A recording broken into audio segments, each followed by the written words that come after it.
Hello and good this time to you. Welcome to another version of this tutorial where we're going to look at nature of member rights in family property. So before proceed, please don't forget to smash on the subscription button and connect to the channel. Comment on the comment section of how do you think about the tutorial. So the member of a family are not without rights in the family property. Though all power of management and control reside in the head of the family, they are expected to be exercised for the benefit of member of the family. The benefits occurring from the proper management of the family property are true rights of the member.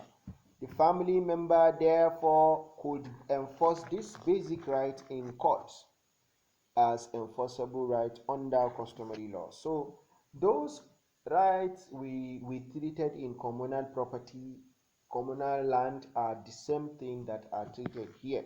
They have rights to allotment in the family property, they have right to share in income, they have right to participate in the management, and they also have right to act where he refuses to act. So these rights are similarly the same thing that are there, so no need of repetition. Then what is control of family land? Who has the right to control? Ownership of family land is jointly and indivisible, right?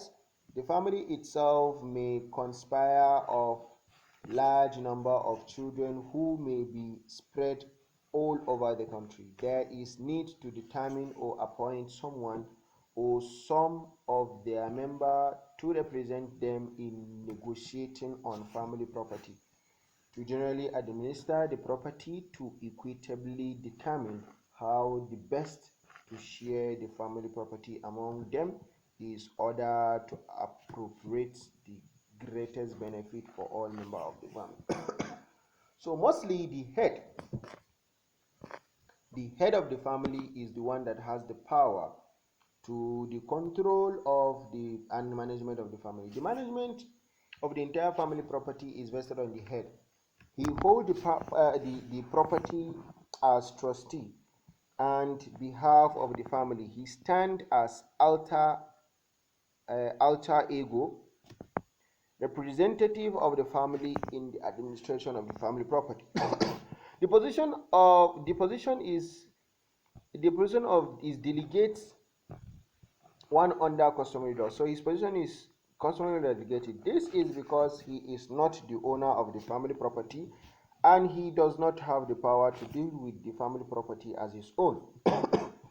So that's just it. So he cannot alter any part of the family property without the consent of the members.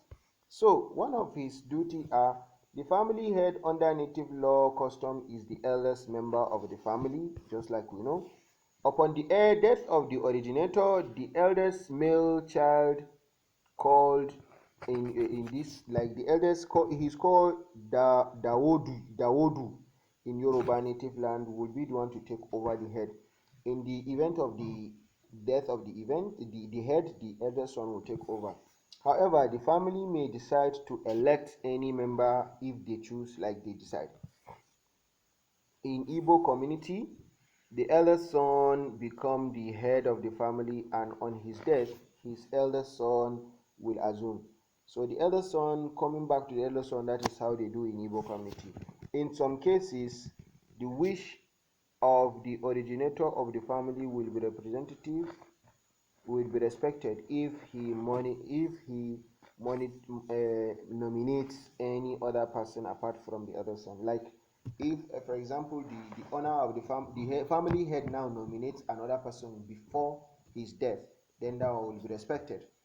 In the case in other case, there is formally representation of the head, elders, relation, etc.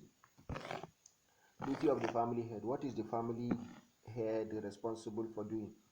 One, he represents the family with respect to exercise of these ownership rights. He represents the family to exercise that right they have. He is not expected to take any profit or special benefits for himself without the consent of the family. Like any profit from that family property, he should not take it for himself, rather it should be for all. It is his duty and responsibility of the family head to represent the family in all transactions on behalf of them. He represents them on all transactions. So three duties. One, he control and manage the family property. He represents them in all exercise of that ownership. He is not expected to take profit, and also he is responsible to represent them in all form of transaction. Then who are principal members of the family? Let me explain this before going to or without going to know. She has explained that, for example, in a case where there is the father, the son, the mother, and her children. So, in this form of family, when the father dies, the eldest son will be the head, and the other children will be the principal members. Do you understand? But in a situation where there is father and two wives or three wives and their children, so what happens is, if the father dies, the eldest son will be the head, and the other wives, each of them will have her eldest son to be a principal member, and other children will be members. Do you understand? Let me repeat again. In a small unit of family where there is only father, mother, and their children, when the father died, the first son will be the head, and then the other children will be principal members. This one is simple.